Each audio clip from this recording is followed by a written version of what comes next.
Another feature of the search algorithm is you find information about any typical search engine. You find a short description of the web page in a few sentences, 1 or 2 sentences. LMai doesn't work that way. It rather scans through the entire web page, understand what words are important in that web page, and portrays them in this section called information about. The benefit of this is the user can understand the content within the link without having to actually visit that page.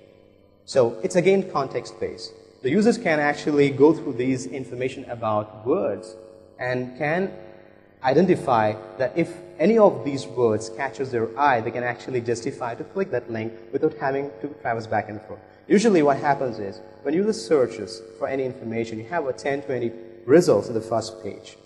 So typically a user would click on the first link on the top, and if it doesn't satisfy his needs, he goes to the next and to the next and so on.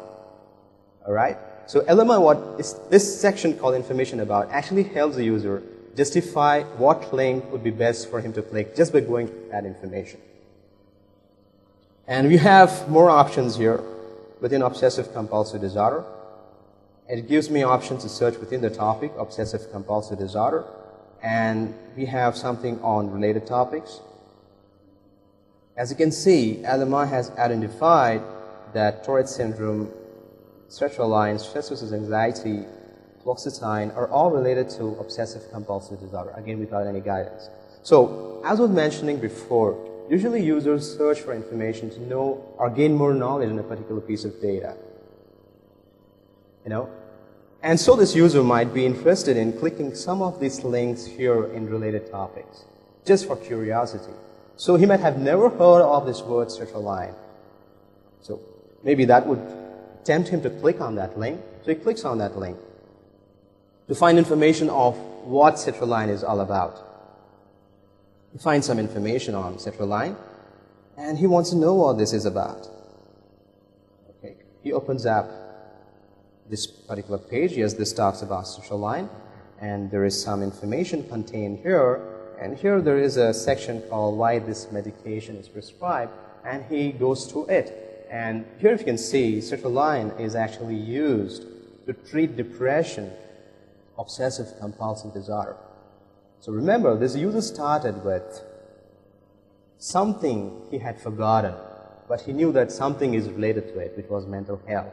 And he found that something which he had forgotten, which was obsessive compulsive disorder, and he went through that information. Apart from that, he got additional information, which is contextually related to obsessive compulsive disorder, and ended up clicking on sertraline and found that this is a drug that is actually used to cure this disease. Okay? Now, this is an algorithm that actually enhances the capabilities of the base search engine. Long and the short, what we understand is that this algorithm guides the user find the right set of information he's looking for with approximate user queries. Alright, we'll go back to the presentation and understand how LMI works within. Let's look into how human can classify a document. Let's look at a very simple example. Supposing a person, a human being, is supposed to classify vegetables, fruits, and toys. Now, as a precondition, this particular person must have intelligence. Intelligence helps a human to gain knowledge. And knowledge comes through learning, and learning comes through guidance. Guidance could be a teacher, could be books, any media.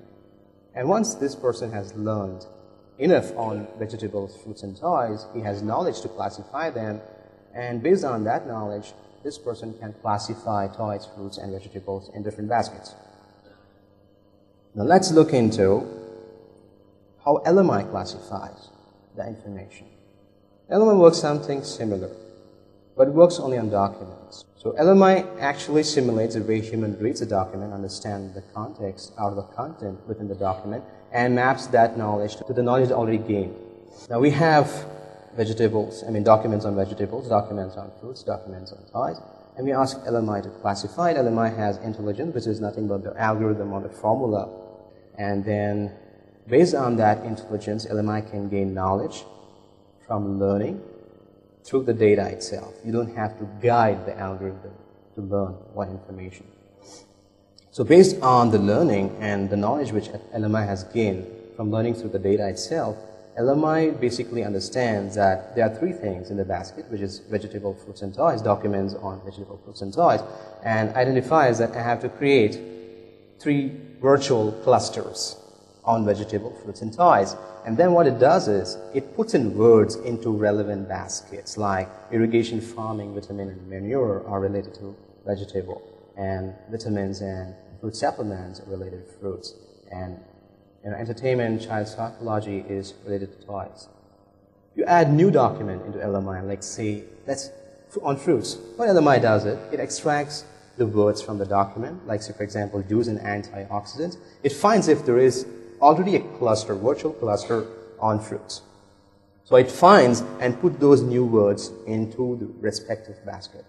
And if you give some new documents on a new domain totally, like say animal, LMI analyzes the words that are coming out from that document, which is tiger and dog. It finds if there is a cluster on animal, it finds there is no cluster, so it creates its own cluster on animal and puts those words, tiger and dog, in that particular cluster. So basically, this algorithm is by nature, it supports incremental clusters of contextual related terms. There is central line, is a basket like this that you see, and words in that baskets are all there on the right side. All these words are actually there in the basket. So LMI identifies all of these automatically.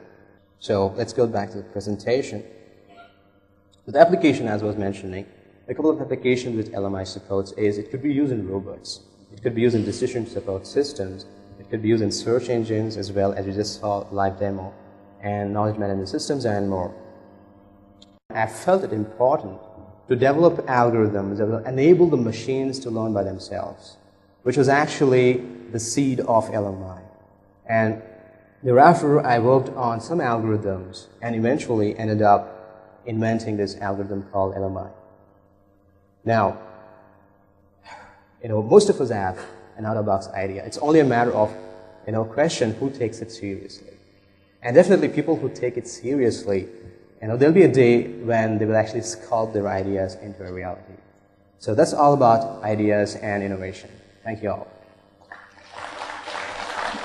I wanted to ask, is there a backing ontologies which you are using for the search results there? No, as I said, there's no guidance data whatsoever. There is not a bit. It is an algorithm that totally works, all by itself. It's not like neural networks. It's hard to believe. It's very hard to believe. When I invented this algorithm, of course, in the premises of SRIT, I had a difficult time convincing people that it learns by itself. So I had to actually show them a live indexing of how this algorithm is clustering information and how results are actually thrown. So until you actually see the live demo of indexing and the retrieval process, it's only then you're probably going to believe it. This is how it works. Let's say I install whatever tool whatever this algorithm is on my machine, okay, and I lay it on Google and I search or something like that. Now you say that this algorithm learns by itself, correct? True. Now, would this learning be central? Learning means? Like, for example, say, I might search for something from my context. Okay. You understand? I might need something which my neighbor here. I might search for it in a different manner than he would search for it. Okay. Right? It's not, I got your point. You're talking about personalized search. Correct. Is that what you're talking about? Exactly. LMI by nature, if you're portraying contextual results, right, we have actually achieved the first level of personalization. Right.